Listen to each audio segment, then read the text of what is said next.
한 한국인 여성이 기차역에서 콜롬비아인 무리를 보고 소리를 지르고 있습니다. 콜롬비아인들도 같이 소리치는데요. 잘못은 그쪽이 하고 왜 저희한테 소리를 지르시는 거예요? 한국은 외국인을 상대로 도대체 어떤 사기를 치려고 하는 거예요? 저희 소방관이에요. 호락호락하지 않으니까 그만하세요. 심지어 일행 중에 한 명은 스마트폰을 들어서 심각한 표정으로 촬영까지 하는데요. 그들은 주변을 아주 경계하고 있습니다. 도대체 무슨 일이 있는 걸까요? 저는 엘이라고 하는데요. 콜롬비아에서 소방관을 하려고 소방학교에 재학 중입니다. 한국에서의 놀라운 첫날에 대해 말씀드리려고 왔습니다. 솔직히 한국에 왜 가냐고 물어보시면 아시아가 궁금했습니다. 동료인 프레터는 일본에 가본 적이 있었고 다른 동료인 리자는 중국에 가본 적이 있었어요. 그래서 이번엔 한국에 가보자고 한 것이었죠. 저희는 한국에서 사실 로맨스도 좀 기대했어요. 콜롬비아인은 콜롬비아인의 외모에 대한 자부심이 있으니까.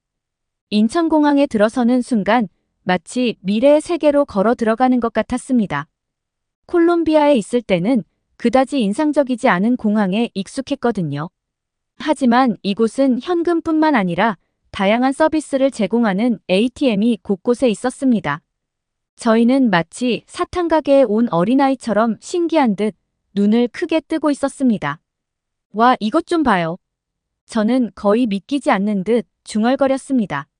마치 공상과학 영화에서나 나올 법한 장면이네요. 콜롬비아에서 ATM은 현금을 인출하는 것만 하면 끝입니다. 하지만 한국에서는 이 기계가 모든 것을 할 수 있는 것 같았어요.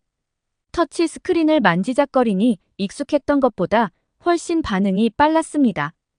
공과금 납부, 송금, 영화 티켓 예매까지 할 수 있는 저는 화면의 옵션을 읽으며 큰 소리로 중얼거렸습니다. 지나가던 행인이 제가 왜 기계와 대화하는지 궁금한 듯 호기심 어린 눈빛을 보냈습니다. 저는 혼자 껄껄 웃으며 카드를 넣었습니다. 어떻게 작동하는지 보자. 화면에는 다행히도 영어로 된 지침이 표시되었습니다. 저는 사용자 친화적인 인터페이스에 감탄하며 모든 것을 생각했구나라고 속삭였습니다. ATM 절차는 매끄러웠고 집에서 했던 어떤 거래보다 빨랐습니다. 그런데 그 순간 문제가 생겼어요. ATM기가 카드를 먹은 것이었어요. 저희는 다급하게 정해진 번호로 전화를 했어요. 전화를 하면서도 돌아가서 카드를 다시 발급받을 생각에 머리가 깨질 것 같았죠. 얼마나 많은 것을 제출해야 하며 얼마나 많은 절차를 밟아야 하나. 그러자 놀라운 일이 벌어졌어요. 경쾌한 발걸음 소리가 들려왔습니다. 돌아보니 한 명의 유지보수 작업자가 공구를 손에 들고 이미 현장에 도착해 있었습니다. 정말 5분도 안 되는 시간이었어요. 저는 사람이 ATM기에 숨어 있던 게 아닌가라는 의심이 들 정도였어요. 저는 빠른 대응 속도에 놀라며 중얼거렸습니다. 콜롬비아에서는 고장난 ATM을 수리하는데 며칠은 기본이거든요. 고장난 걸 고치려고 사람을 기다리느니 카드를 포기하고 다른 ATM기를 찾는 게 빠를 거예요. 당황한 제 표정을 알아차린 직원은 정중하게 고개를 끄덕이며 일을 시작했습니다. 저는 흥미롭게 지켜보았습니다. 얼마나 효율적인가라고 생각했습니다. 순식간에 ATM 화면이 다시 깜빡이고 서비스 중단 표시가 언제 그랬냐는 듯이 사라졌습니다. 직원은 제 카드를 찾아주었어요. 심지어 더 대박인 것은 ATM기에서 돈을 인출하고 나온 뒤에 사람들의 반응이었어요. 돈을 훔치지도 않고 경계하는 태도도 없이 사람들 앞에서 돈을 세고 태연하게 가방에 넣더니 다들 움직였어요. 이렇게 가방에 무관심한 사람들은 처음 봤어요. 아마 콜롬비아였으면 ATM기에서 돈을 뽑는 순간부터 한 무리의 조직이 이 사람들을 바라보고 있었을 거예요. 그리고 한 명이 일부러 부딪히면서 소리를 지르고 눈을 속이고 뻔하죠. 팀 리더인 프레터가 가장 먼저 우리의 침묵을 깨뜨렸어요. 집과는 전혀 다른 곳이네요. 그가 말하자 우리 모두 고개를 끄덕였습니다.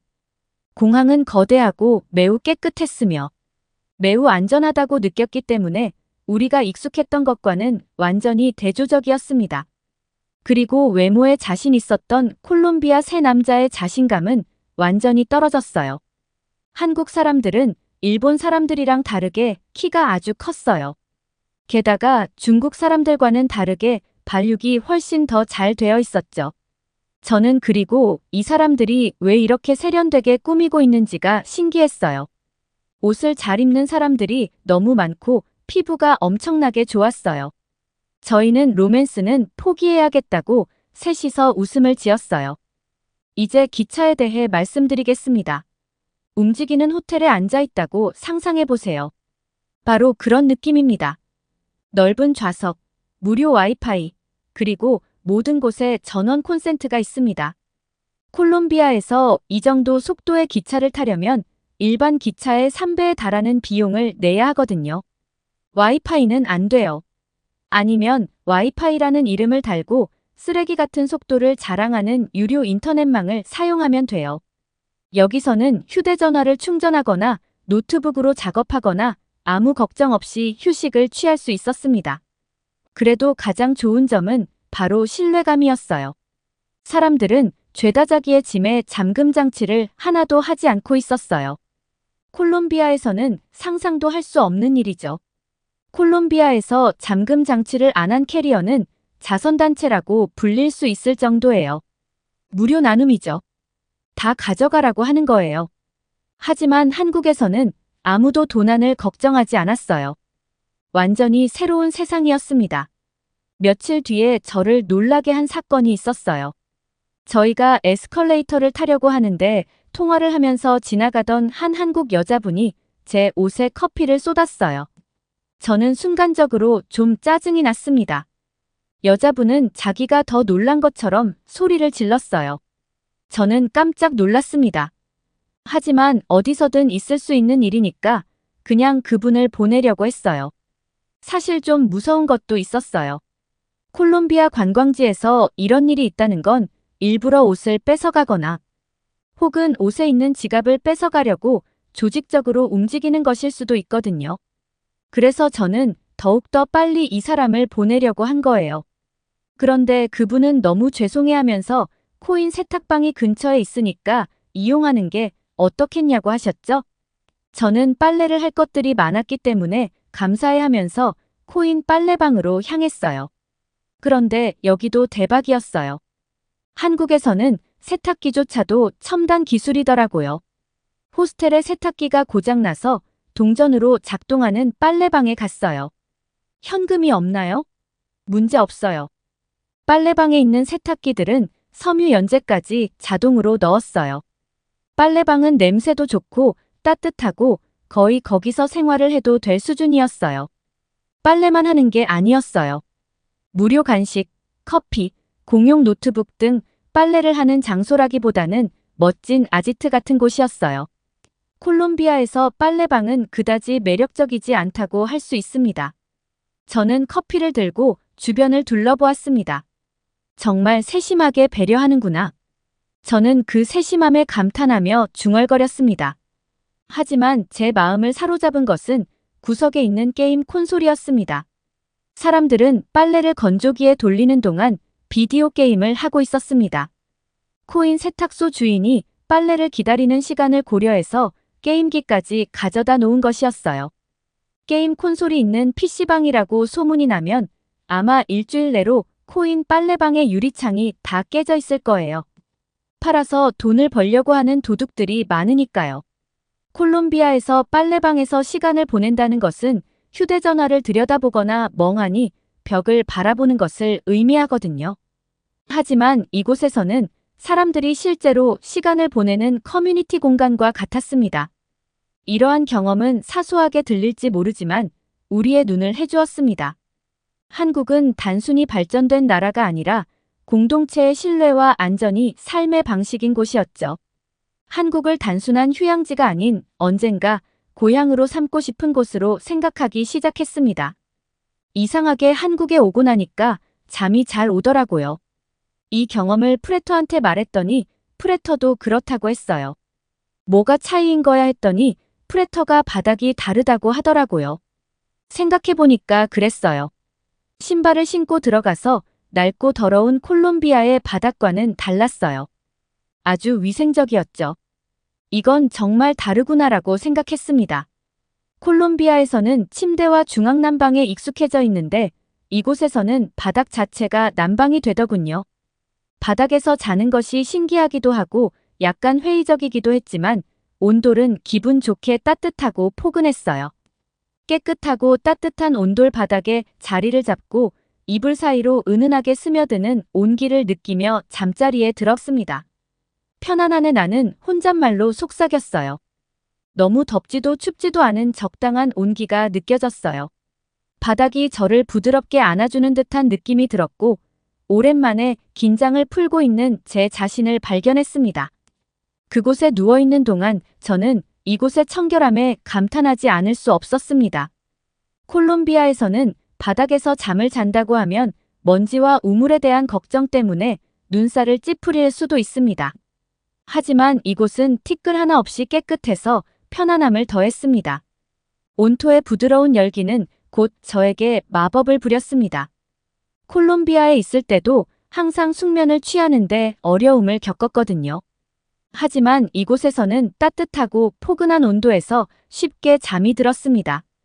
이제 익숙해질 수 있겠어. 저는 중얼거리며 잠이 들었습니다. 그날 밤 저는 몇 년 만에 가장 푹 잘 수 있었습니다. 다음 날 아침에 일어났을 때 저는 상쾌함과 활력을 느꼈습니다. 온도는 정말 다르네요. 너무 편안해서 다음 날 이불에서 나오고 싶지가 않을 정도였어요. 한국에서 어느 날 저녁 저는 말로만 듣던 치맥을 처음 경험했습니다. 치킨과 맥주의 조합인 한국의 치맥이었습니다. 맛있는 음식을 많이 먹어봤지만 이번 치맥은 완전히 다른 느낌이었어요. 들어가는데 재미있는 일이 있었어요. 저희가 자리에 앉자 우리가 3명이라는 것을 안 직원은 우리 테이블에 빈 의자가 있는 것을 발견했습니다. 그녀는 미소를 지으며 걸어가더니 커다란 봉지에 인형을 들고 돌아와 빈 의자에 조심스럽게 올려놓았습니다. 이제 한 분이 짝이 없어서 외롭지는 않겠네요. 그녀가 행복하게 말했습니다. 저는 웃음을 참을 수 없었습니다. 여기서는 장난감으로 채워서 마치 새 친구가 들어온 것처럼 느껴졌습니다. 한국에만 있는 문화인가 봐요. 저는 재미있다며 고개를 절레절레 흔들며 웃었습니다. 크고 푹신한 고민은 활짝 웃으며 마치 일원인 것처럼 우리 테이블에 앉았습니다. 친구들과 저는 즐거운 눈빛을 주고받았습니다. 오늘 밤에 새 멤버가 생긴 것 같네요. 제가 농담을 던졌습니다. 새 친구를 위해 건배라고 말하며 장난감을 향해 잔을 들어올리자 우리 모두 웃음이 터져 나왔습니다. 북적이는 식당에 앉아 황금빛으로 바삭하게 튀긴 치킨, 한 접시가 시원한 맥주 한 잔과 함께 우리 테이블에 도착하는 것을 지켜보았습니다. 콜롬비아에서 먹어본 정교한 요리와 비교하며 소박하지만 매력적으로 보인다고 생각했습니다. 한 입 베어 물자마자 정말 맛있어요 라고 소리내어 감탄사를 연발할 수밖에 없었습니다. 닭고기는 겉은 바삭하고 속은 부드럽고 육즙이 풍부했으며 미각에 춤을 추는 듯한 풍미가 느껴졌어요. 콜롬비아에서 먹었던 세련되고 소스가 많이 들어간 치킨 요리와는 전혀 다른 맛이었어요. 맥주를 한 모금 마시면서 맥주가 치킨의 매콤하고 달콤한 맛과 얼마나 잘 어울리는지 깨달았습니다. 평범한 맥주인 걸 아는데도 치킨이랑 먹으니까 너무 맛있었어요. 왜 이렇게 맛있는 거야 라고 하면서 저희는 치킨을 추가로 주문하고 말았어요. 콜롬비아 사람들은 와인과 치즈를 곁들여 먹지만 이 치맥은 차원이 다르다라고 생각하며 조화로운 맛의 조화를 즐겼습니다.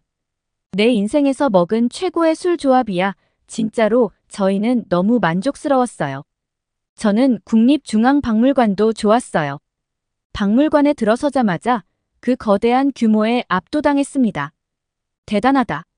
저는 혼잣말로 속삭였습니다.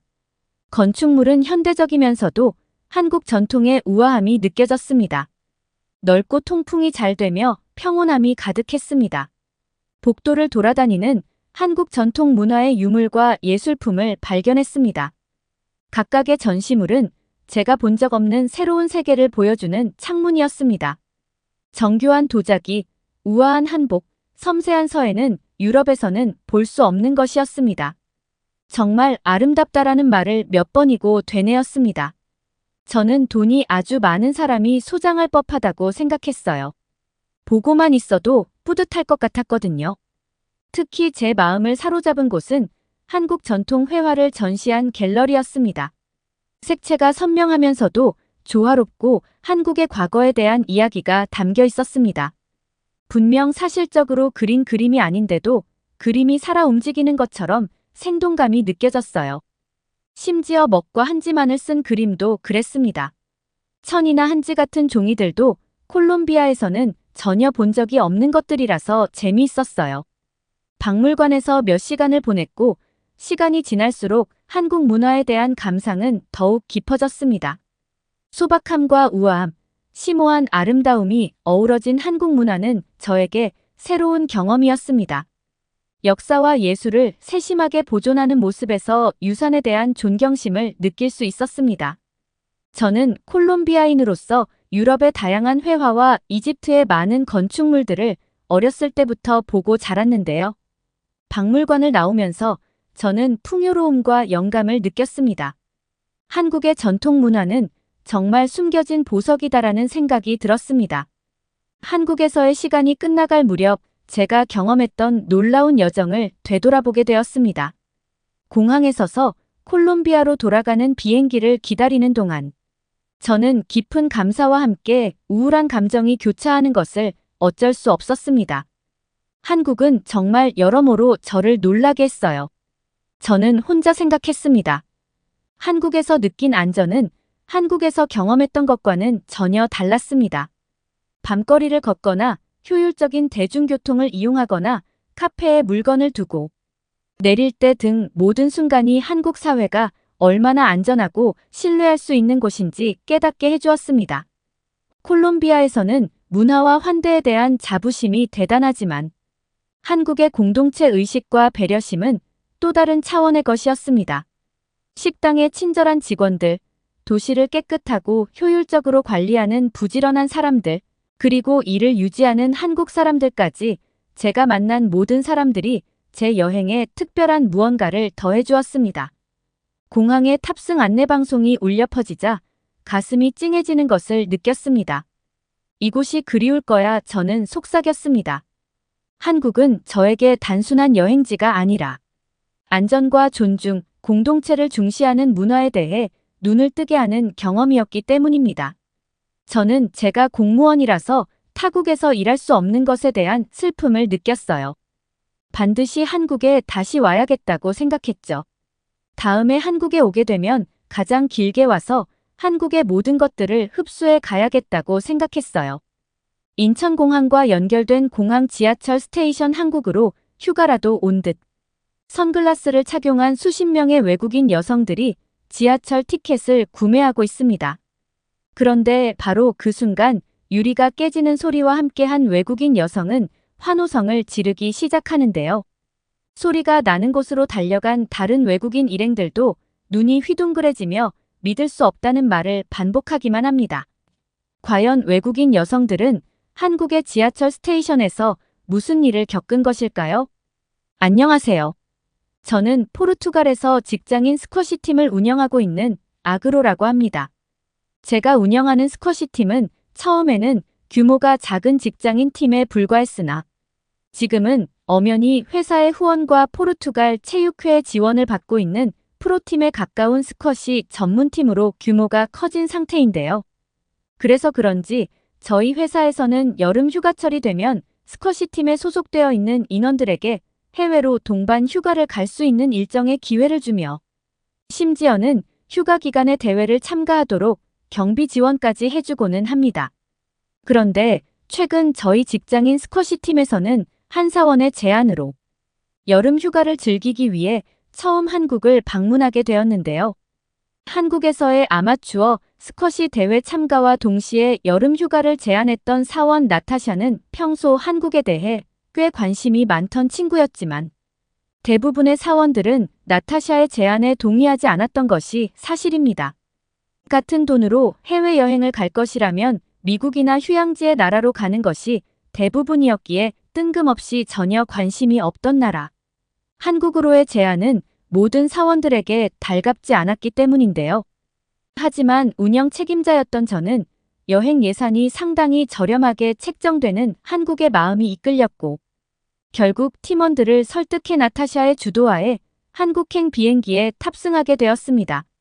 나타샤는 한국에 도착하자마자 자신의 거주지인 서울 집에 짐을 풀고 여행을 시작하자는 제안을 했고 실제로 저와 팀원들은 한국의 공항에 도착한 후 곧바로 택시를 타고 나타샤의 집으로 향했는데요.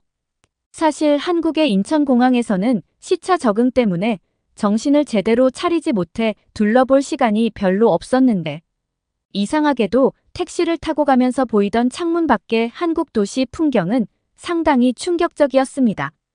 한국이 다소 낙후되고 가난한 나라라고 생각했는데 한국은 이러한 모습과는 전혀 거리가 먼 미국보다 도시 인프라 구성이 잘 되어 있는 선진국 대도시의 모습을 완벽하게 보여주고 있었기 때문인데요.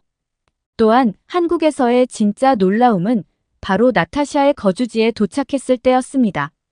약 10명이 넘는 팀원들과 함께 나타샤의 오피스텔 입구에 도착해 엘리베이터를 타기 위해 내부로 들어간 순간 저는 믿을 수 없는 광경에 눈이 휘둥그레지고 말았는데요. 놀랍게도 그곳에는 수십 개의 우편함이 상당히 쾌적한 상태로 유지되고 있었고 단 하나의 잠금 장치도 없이 우편물들이 그대로 보관되고 있었기 때문입니다.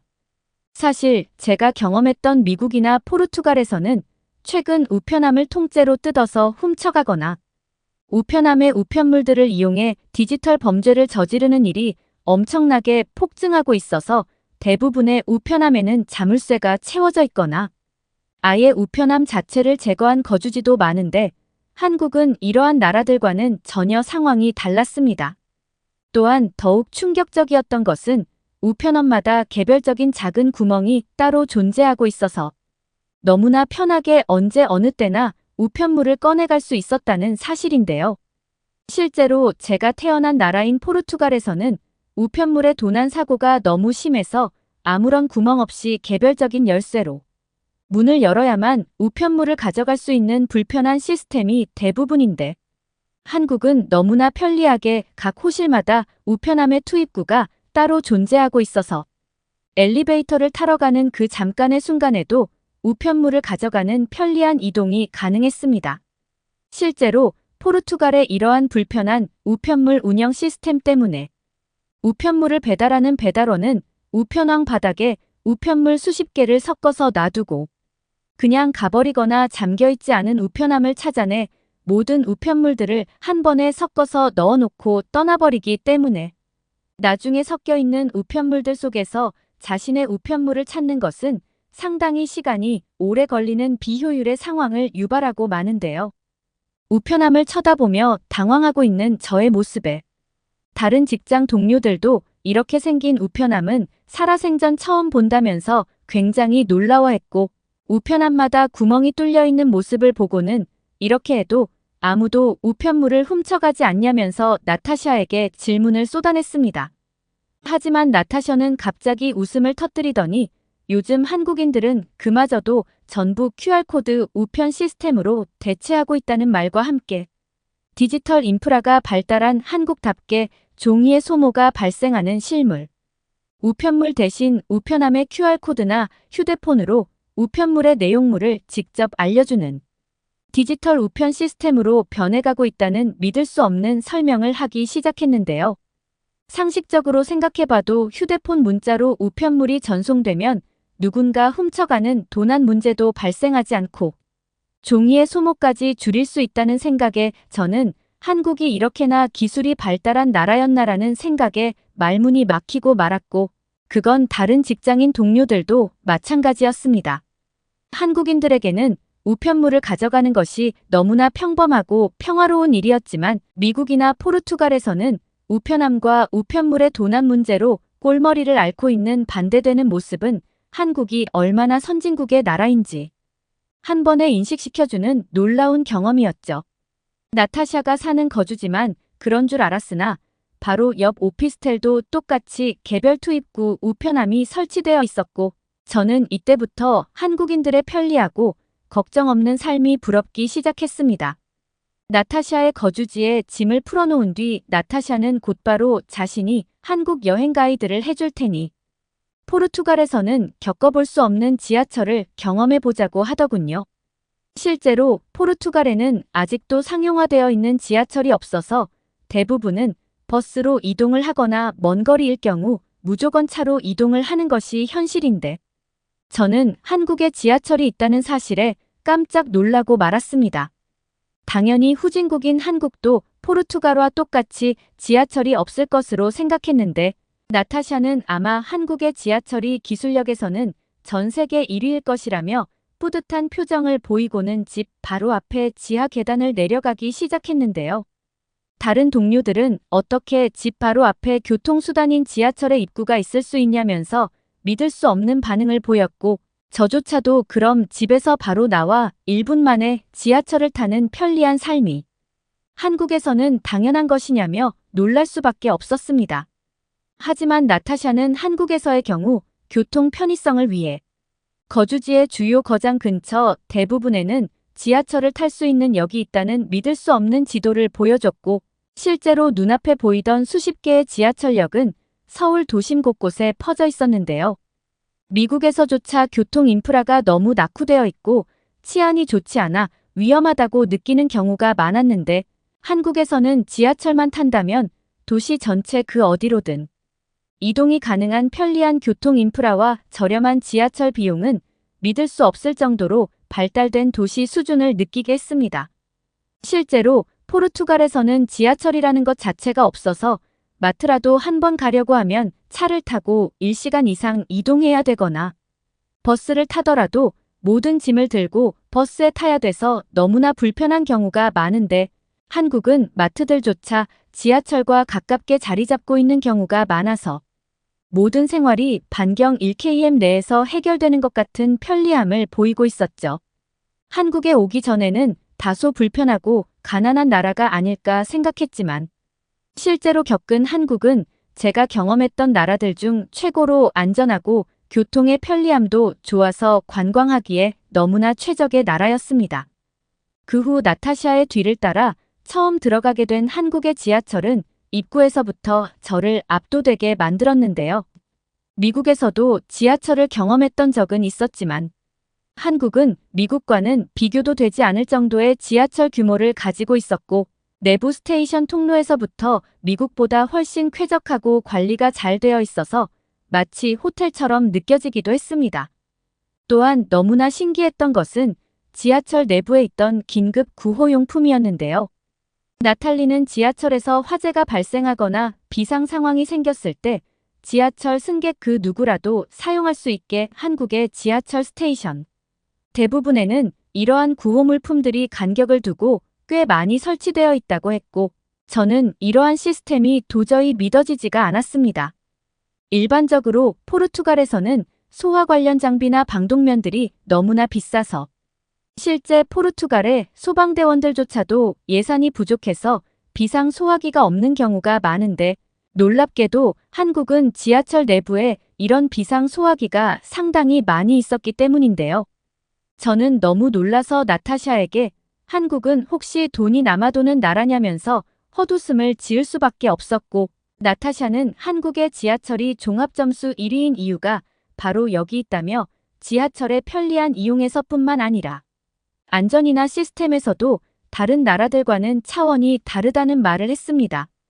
실제로 저희 직장인 팀이 미국을 방문했었을 당시 지하철에서 작은 화재가 발생한 경우가 있었는데 그때도 다급히 신고는 했지만 미국의 소방대원들이 오는 시간에는 무려 2시간 이상이 걸렸고 지하철 내부에 있던 비상소화기를 미국인 노숙자들이 훔쳐가 버리는 사태가 발생해 상당히 당황스러웠는데 한국은 이러한 문제 자체가 발생할 수 없는 선진국의 나라였죠. 또한 지하철의 긴급 물품들을 누군가가 훔쳐가지 않았다는 사실만으로도 저는 한국인들의 높은 선진 시민의식이 어느 정도의 수준인지 파악할 수 있었고 왜 나타시아가 한국처럼 안전한 나라로 단체 여행을 가야 된다고 주장했는지 그제서야 이해가 되기 시작했습니다. 그 후 저와 직장인 동료들은 나타샤의 가이드대로 지하철 티켓을 구매한 뒤 지하철에 올라탈 수 있었고 그 내부에서마저 쾌적한 한국 지하철의 모습에 완전히 넋이 나가고 말았는데요. 한국인들에게는 평범한 지하철 탑승이 지하철이라는 것 자체가 없는 포르투갈에서 태어난 저에게는 너무나 편리한 신세계였고 지하철이 있다면 차도 필요 없을 정도의 편안함이 느껴졌죠. 약 30분 동안 지하철을 탄 뒤 나타샤는 저희에게 다음 역에서 내린 뒤 서울의 길거리를 걸어보자고 했고 저와 동료들은 드디어 서울의 중심으로 들어왔다는 생각에 가슴이 두근거리기 시작했습니다. 실제로 지하철 밖으로 나오니 곧바로 서울의 도심과 연결되는 인프라는 믿을 수 없을 정도로 편리했고 한국의 길거리는 늦은 시간이었지만 불빛도 밝고 사람들도 많아서 포르투갈에서처럼 위험한 밤거리처럼 전혀 느껴지지 않았습니다. 그런데 바로 그 순간 하늘에서 비가 한 방울씩 떨어지더니 갑자기 엄청난 폭우가 쏟아져 내리기 시작했는데요. 우산도 없던 상태였기에 저와 직장인 동료들은 그만 비를 피하지 못해 완전히 옷이 젖어버리고 말았고 그칠 줄 모르는 폭우에 어떻게 해야 할지 감조차 오지 않았어요. 더욱 심각했던 것은 시차 적응의 실패 때문인지 한 동료가 몸을 떨며 감기에 걸린 듯한 기침을 하기 시작했다는 것이며 저와 동료들은 나타샤에게 이제 어떻게 해야 되냐며 그만 짜증을 내고 말았습니다. 그런데 나타샤는 갑자기 다시 지하철로 돌아가자는 말과 함께 지하철 스테이션으로 들어가면 따뜻한 물로 샤워를 할 수 있는 시설이 있으니 거기서 샤워도 하고 또 건조기에 말리자면서 도저히 믿을 수 없는 말을 하기 시작했는데요. 지하철에 샤워실까지 있고 따뜻한 물을 사용할 수 있다니 저는 도저히 믿을 수가 없었지만 나타샤는 평소에 자신도 가끔 이용을 한다면서 빨리 따라오라고 하더군요. 나타샤를 따라 어딘지도 모를 지하철역 내부로 들어간 저와 동료들은 비 때문에 추위에 떨고 있었고 그러던 중 저는 믿을 수 없는 광경을 마주하고 말았습니다. 나타샤의 안내를 따라 들어간 그곳에는 샤워실은 물론 포르투갈에서는 비싸서 사용할 엄두도 못 내던 의류 세탁기와 건조기까지 있었고 심지어 나타샤는 샤워실은 무료로 세탁기와 건조기는 굉장히 저렴한 비용으로 사용할 수 있다면서 샤워를 하고 있을 때 젖은 옷을 건조기에 넣으면 된다는 믿을 수 없는 설명을 해주더군요. 상식적으로 포르투갈에서는 중산층 가정에서마저 세탁기와 건조기가 없는 경우가 많은데 신기하게도 한국은 지하철 스테이션 내부에 이러한 편의시설이 저렴하게 운영되고 있었고 포르투갈 호텔보다 쾌적해 보이는 지하철의 샤워실은 이미 몇몇 한국인들이 입장을 기다리고 있더군요. 그리고 순서를 기다려 들어간 지하철 샤워실 내부에는 무료 샴푸와 린스까지 제공되고 있었고 나타샤의 말처럼 따뜻한 물을 바로 사용할 수 있었습니다. 또한 한국인들의 기가 막힌 아이디어인지 버튼을 누르면 2분 정도 따뜻한 물이 지속되다가 꺼지는 절수 시스템은 공용. 시설물에서마저 낭비되는 물을 줄이는 한국인들의 아이디어에 혀를 내두를 정도였어요. 포르투갈에서는 따뜻한 물을 쓰려면 그에 맞는 엄청난 난방 비용을 내야 되거나 돈이 없는 가정은 물을 끓여서 샤워할 때 물을 섞어서 사용하는 것이 현실이기에 교통수단인 지하철에서마저 편하게 따뜻한 물로 샤워를 하고 또 의료 건조기를 사용할 수 있다는 사실은 저에게는 천국에 가까웠습니다. 감기에 걸리기 직전이던 직장 동료 피에르도 비를 맞자마자 지하철의 샤워실에서 따뜻한 물로 샤워를 하니 한결 몸이 나아졌다며 편안한 표정을 보였고 이렇게 살기 좋은 나라가 있었냐면서 한국의 편리한 지하철 편의시설에 감탄을 하더군요. 또한 처음 사용해본 지하철의 건조기도 너무나 신기했는데요. 일반적으로 포르투갈에서는 세탁실이라는 편의시설 자체도 대도시가 아니면 거의 보기가 힘든데 신기하게도 한국은 평범한 지하철역 내부에 수십 개의 세탁기와 건조기가 저렴한 비용으로 운영되고 있었고 나타샤는 이처럼 한국은 교통 인프라가 발달되어 있어 그것을 이용한 편의시설들이 계속해서 발전하고 있다는 믿을 수 없는 설명을 했습니다. 또한 지하철의 공용 건조기 시스템이라 직원분이 자주 관리를 하는지, 저희가 건조기를 사용하던 중에도 한국인 직원분들이 오셔서 다른 건조기와 세탁기를 직접 관리를 하고 청소하는 모습까지 볼 수 있었는데요. 만약 포르투갈에서 이러한 지하철 건조기 시설을 설치했다면 그냥 설치만 해두고 관리를 제대로 하지 않아 방치되거나 도심의 노숙자들이 전부 모여들어 건조기를 훔쳐가는 문제가 발생했을 텐데, 역시나 한국인들은 이러한 시설물을 훔쳐가는 것에는 전혀 관심이 없는지 그 누구도 지하철 건조기를 훔쳐가려는 모습을 보이지 않았습니다. 약 1시간 정도의 재정비 후 지하철 밖으로 나와 보니 이미 폭우는 맑게 그친 상태였고, 방금까지만 해도 비에 젖어 있던 옷이 쾌적해진 상태로 다시 여행을 할 수 있다는 것은 오직 한국에서만 가능한 말도 안 되는 선진국 시스템이었죠. 그 후 약 3일 정도 한국에서의 간단한 여행을 즐기던 저와 동료들은 기존 일주일의 여행에서 2주 정도 더 늘리는 휴가 계획 승인을 받았고, 남은 일주일 동안은 한국의 스쿼시 시설에서 연습을 하며 다양한 한국인들과 스쿼시 미니 경기를 하기도 했습니다. 한국에서 머무는 시간이 길어질수록 한국에서의 생활은 너무나 편리해서 떠나기 싫을 정도였고, 저는 결국 포르투갈로 돌아오던 날 공항에서 곧바로 다음 한국행 항공권을 예매하고야 말았는데요. 약 2개월 뒤 또다시 한국을 방문하기로 계획한 저는 다음 한국 여행에는 남자친구와 함께 방문해 제대로 된 한국 여행을 즐겨보려는 계획을 세우고 있습니다. 제가 경험했던 나라 중 한국만큼 여행하기 좋고 살기 좋은 나라는 없었기에 아마 남자친구도 제가 처음 한국을 경험했던 것처럼 한국의 선진국 시스템에 굉장히 놀라는 반응을 보일 것 같네요. 중국 베이징의 강의실 중국인 학생들이 무언가 열심히 이야기하고 있습니다. 한국은 바보야, 팬더도 키워주면서 중국한테 돈도 준다니깐 한국은 고지라서 팬더를 더 이상 키울 수 없어. 이게 대체 무슨 말인가요? 한국이 바보라니요? 그리고 한국이 거지라니요? 아무래도 그들의 분위기가 심상치 않습니다. 무슨 이야기인지 일단 드러나 봐야겠는데요. 오늘의 사연은 한 중국인 여학생의 이야기입니다. 안녕하세요. 저는 중국 베이징에 살고 있는 람마입니다. 제 진로가 처음 시작된 곳으로 돌아가 보겠습니다. 유튜브에서 한국 판다 푸바오를 처음 본 것은 고등학생 시절의 화창한 오후였습니다. 학교 도서관 구석에 앉아 스마트폰 화면에 시선을 고정하고 이 사랑스러운 팬더가 노는 모습을 지켜보던 기억이 납니다. 판다의 귀여운 장난, 그 이상의 마법 같은 무언가가 푸바오의 매력에 빠져들었습니다. 중국의 한적한 마을에 자리 잡은 학교에서는 규범에서 벗어난 행동을 하면 눈살을 찌푸리는 경우가 많았습니다. 한국 문화에 대한 저의 새로운 관심도 예외는 아니었습니다. 저는 한국 과자를 학교에 가져오고 한국어로 몇 마디 말을 시도하고 공책에 푸바오의 작은 이미지를 낙서하기도 했습니다. 반 친구들은 이해하지 못했습니다. 제가 지나갈 때면 친구들은 웃고 속삭이고 때로는 서로를 슬쩍 건드리곤 했죠.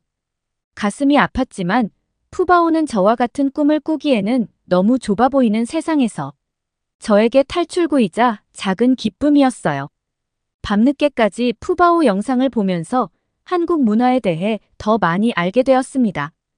음악, 음식, 언어 등 모든 것이 친숙하게 느껴졌습니다. 저에게 말을 거는 것 같은 한국 문화를 탐구하고 싶다는 생각이 들었습니다. 부모님은 소박하고 근면하며 친절하셨고 항상 저에게 최선을 다해 주시길 원하셨죠. 제가 한국어를 공부하고 싶다고 말씀드렸을 때 부모님은 지지해 주셨지만 걱정도 하셨어요. 왜 영어를 하지 않니? 영어가 더 실용적이고 유용하잖아 하지만 저는 확고했습니다. 한국어는 저에게 실용적인 선택이 아니라 소명이었습니다. 고등학교 마지막 해의 놀림은 더욱 심해졌습니다. 같은 반 친구들은 영어나 경영학과 같은 전공을 선택하는 반면 저는 한국어를 선택한 채 홀로 서 있었습니다. 넌 시간 낭비하는 거야? 한국어를 공부해서 무슨 미래가 있겠어? 하지만 제 마음속에는 불이 붙었습니다. 모든 웃음과 조롱 섞인 말들이 제 결심에 불을 지폈습니다. 푸바오가 상징하는 문화는 제 일부가 되었고 놓치고 싶지 않은 꿈이 되었습니다. 고등학교가 끝나갈 무렵 저는 한국어 과정이 있는 대학에 지원했습니다. 합격 통지서를 받던 날을 기억합니다. 명문대학은 아니었지만 제가 동경하던 세계로 가는 관문이었습니다. 부모님은 제 색다른 길을 걱정하시면서도 자랑스러워 하셨죠. 하지만 저는 이것이 시작에 불과하다는 것을 알았습니다. 그해 여름 저는 하루하루를 한국어에 몰두하며 보냈습니다. 한글을 배우고 한국 드라마를 자막 없이 시청하고 집에서 김치를 담가보기도 했습니다. 배울수록 더 많은 것을 알고 싶었습니다. 아름답고 복잡하고 시적인 언어였어요.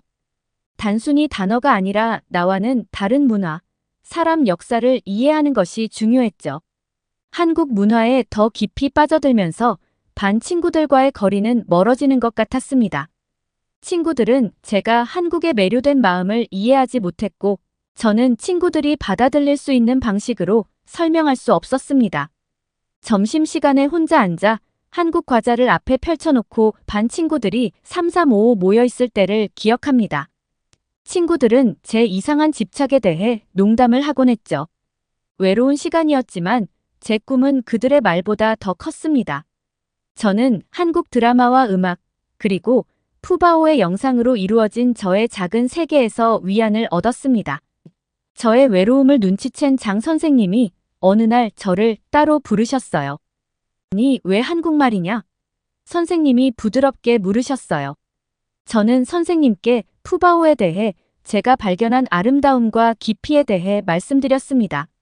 장 선생님은 열심히 듣고 있다가 제 기억에 남는 말을 했습니다. 열정을 갖는 것은 좋지만 세상은 넓고 다양한 문화가 있다는 것을 기억해라. 어느 한 문화에만 매몰되지 마라. 그의 말은 저를 생각하게 만들었지만 제 마음은 이미 한국으로 향하고 있었습니다. 주변인들의 지원은 부족했지만 저는 틈날 때마다 한국어 공부를 계속했습니다. 밤늦게까지 한글을 연습하고 K-팝을 듣고 한국 영화를 보곤 했죠. 모두가 틀렸다는 것을 증명하고 시간 낭비가 아니었다는 것을 보여주기로 결심했습니다. 부모님은 걱정하시면서도 조용히 저를 응원해 주셨습니다.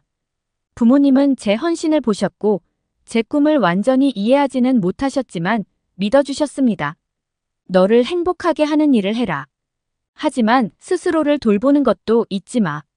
어머니의 말씀은 제 여정은 오롯이 제 몫이며 그 길을 걷기 위해서는 강해져야 한다는 것을 부드럽게 일깨워주는 말이었습니다. 졸업식은 씁쓸했습니다. 고등학교와 작별을 고하면서 놀림과 고립감, 의구심과도 작별을 고했습니다. 저는 두려움이나 판단 없이 한국 문화에 대한 저의 사랑을 온전히 받아들일 수 있는 인생의 새로운 장에 발을 내딛고 있었습니다. 돌이켜보면 고등학교 시절은 힘들었지만 저를 만들어준 시간이었습니다. 내 마음을 따르는 것의 중요성, 홀로 설 수 있는 힘을 배웠죠. 대학 입학을 준비하면서 저는 한국 문화와 언어에 더 깊이 빠져들기로 결심했습니다. 대학 캠퍼스에 첫 발을 내딛었을 때 설렘과 긴장감이 뒤섞인 감정을 느꼈습니다. 고등학교 시절이나 푸바오에 대한 저의 열정을 새롭게 시작하는 것이었죠. 이곳에서는 조롱을 두려워하지 않고 한국 문화의 대열정을 펼칠 수 있었습니다. 한국어 수업은 제가 기대했던 모든 것, 그리고 그 이상이었습니다. 서울에서 오신 교수님은 교과서에서는 결코 배울 수 없는 방식으로 한국어의 생기를 불어넣어 주셨어요. 그녀는 한국에서의 생활 풍습, 축제, 한국 문화에 대한 이야기를 들려주곤 했습니다. 그녀의 지도 아래 한국어에 대한 이해가 깊어지고 한국 문화에 대한 애정도 커졌습니다. 하지만 대학 생활에 어려움이 없었던 것은 아니었습니다. 재정적으로도 빠듯했습니다. 부모님은 저를 뒷바라지하기 위해 최선을 다하셨지만 그것이 얼마나 큰 부담인지 잘 알고 계셨죠? 부모님의 부담을 덜어드리기로 결심하고 아르바이트를 찾기 시작했습니다. 그러던 중 한국어 번역가로 일할 수 있는 인턴 기회를 얻게 되었습니다. 인턴십은 중국과 한국 간의 문화 교류를 전문으로 하는 작은 회사에서 했습니다. 제 적성에 딱 맞는 일이었습니다. 일과 학업의 균형을 맞추는 것은 힘들었지만 보람도 컸습니다. 문서를 읽을 때마다 한국어와 한국 문화에 더욱 눈을 뜨게 되었죠. 대학 생활은 또한 새로운 사회적 도전을 가져왔습니다. 친구도 몇 명 사귀었지만 한국 문화에 너무 몰두한 나머지 변두리에 있는 제 자신을 종종 발견하곤 했습니다. 여전히 제 열정을 이상하게 여기는 친구들도 있었지만 저는 이제 더 자신감이 생겼고 제 길에 대한 확신이 생겼습니다. 더 이상 친구들의 인정이 필요하지 않았어요. 저는 꿈이 있었고 그 꿈을 향해 나아가고 있었으니까요. 교수님은 제 헌신을 눈여겨보시고 자주 격려해 주셨어요. 한국 문화에 대한 내 열정은 대단해. 그녀는 이렇게 말하곤 했습니다. 하지만 언어를 배운다는 것은 단순히 단어만 배우는 것이 아니라 사람과 그들의 삶의 방식을 이해하는 것임을 잊지 말아라. 그녀의 말은 제게 큰 울림을 주었습니다. 저는 단순히 언어를 배우는 것이 아니라 완전히 새로운 세상과 소통하는 법을 배우고 있었으니까요. 두 번째 해에 놀라운 일이 일어났습니다.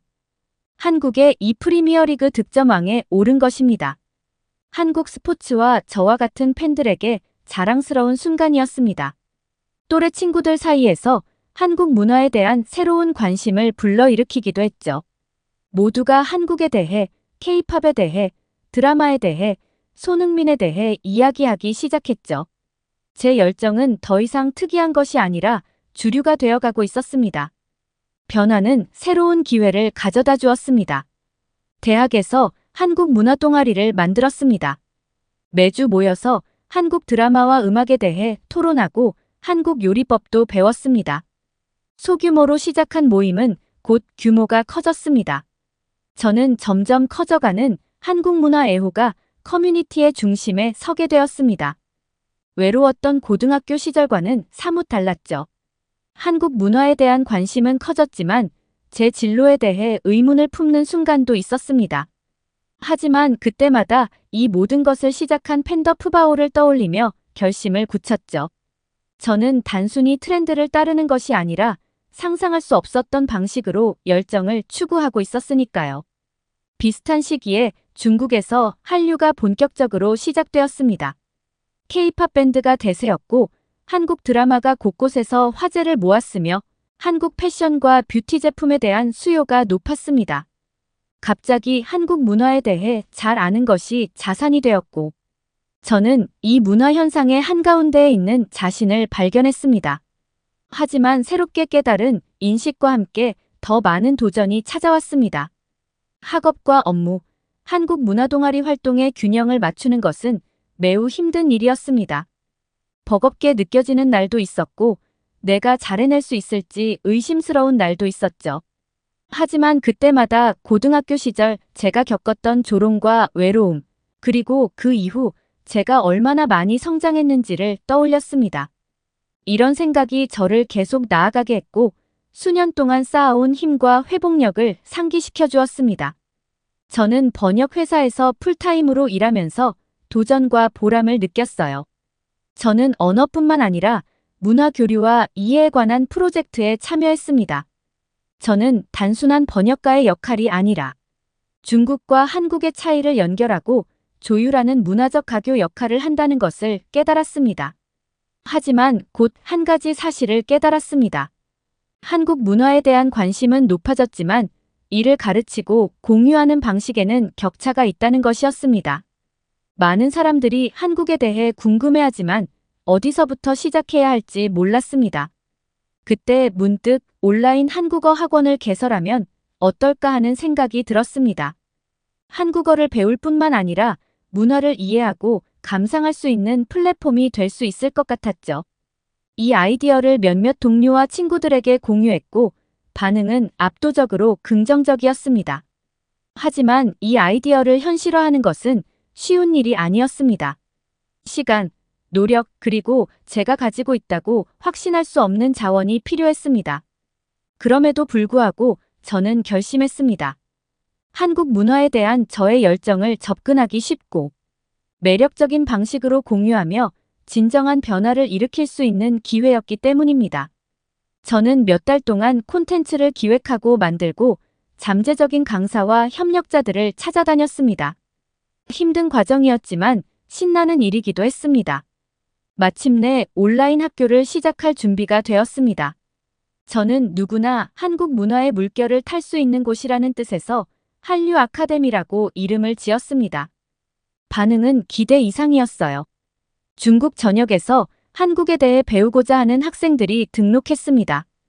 언어 수업부터 문화에 대한 통찰까지 한류 아카데미는 한국 문화 예술가들의 허브가 되었습니다. 그 열정을 나누고 싶다는 꿈이 현실로 다가왔고 그 열정이 멀리까지 전해지고 있었습니다. 하지만 여정은 여기서 멈추지 않았습니다.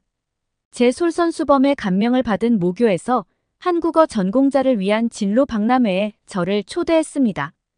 불과 몇 년 전만 해도 제자리에 있었던 학생들과 제 경험과 인사이트를 공유할 수 있어서 영광이었고 설레기도 했습니다. 진로 박람회는 대성황을 이루었습니다. 학생들은 한국 문화에 대한 열정을 직업으로 바꾼 한 소녀의 이야기에서 영감을 얻었습니다. 저는 도전과 노력, 그리고 열정을 쫓았을 때의 만족감에 대해 이야기했습니다. 인내와 헌신이 있으면 꿈은 반드시 이루어진다는 사실을 증명하는 순간이었습니다. 고등학교 시절 한국 문화를 좋아한다는 이유로 놀림을 받던 시절부터 성공적인 전문 직업인이다. 기업가가 되기까지 제 여정은 놀라웠습니다. 저는 장벽을 허물고 다른 사람들이 자신의 열정을 따를 수 있도록 길을 열어주었습니다. 가장 감동적인 순간 중 하나는 한 고등학생이 제 강연이 끝난 후 다가왔을 때였습니다. 조금은 어리숙해 보였지만 호기심이 가득한 눈빛이 제 또래의 저를 많이 닮았습니다. 한국 드라마에 관심이 많아 놀림을 받았는데 제 이야기를 듣고 나서 두려움 없이 열정을 품을 수 있는 용기를 얻었다고 하더군요. 이런 순간이 모든 것을 가치 있게 만들었습니다. 그동안을 되돌아보니 제가 얼마나 성장했는지 깨닫게 됩니다. 푸바오 동영상에서 위안을 찾던 여고생에서 문화 교류를 주도하는 여성이 되기까지 제 여정은 우여곡절로 가득했습니다. 하지만 모든 도전과 좌절은 저에게 소중한 것을 가르쳐 주었습니다.